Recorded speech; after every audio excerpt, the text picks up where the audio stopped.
വാർത്തകൾ വിശദമായി. മുനക്കൽ മുസ്രിസ് ബീച്ച് ഫെസ്റ്റിന് സമാപനം. മുസ്രിസ് തുറമുഖ നഗരത്തിന്റെ പൈതൃക ഭൂമിയായ അഴീക്കോട് ബീച്ചിലെ വിശാലമായ മണൽപ്പരപ്പിൽ 12 ദിവസം നീണ്ടുനിന്ന അഴീക്കോട് മുനക്കൽ മുസ്രിസ് ബീച്ച് ഫെസ്റ്റിന് കൊടിയിറങ്ങി.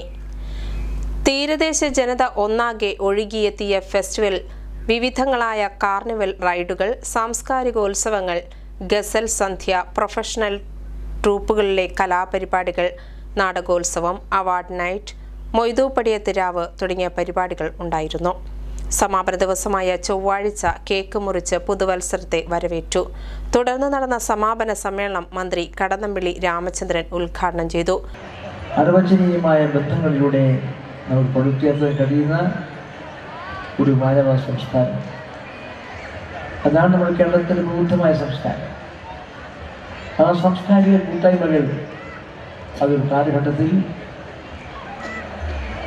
ജാതിക്ക്, മതത്തിന്, കക്ഷി രാഷ്ട്രീയ ബന്ധങ്ങൾക്കെല്ലാം അതീതമായി ഉയർന്ന്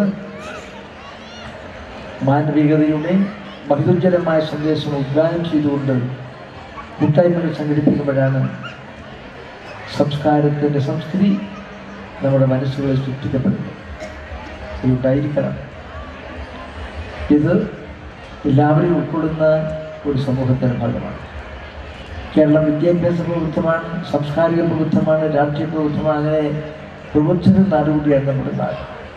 മുൻ MLA ഉമേഷ് ചളിയിൽ മുഖ്യാതിഥിയായിരുന്നു. ET ടൈസൺ മാസ്റ്റർ MLA അധ്യക്ഷനായിരുന്നു. തുടർന്ന് രാഗവല്ലിയും വർണ്ണമഴയും ഉണ്ടായിരുന്നു.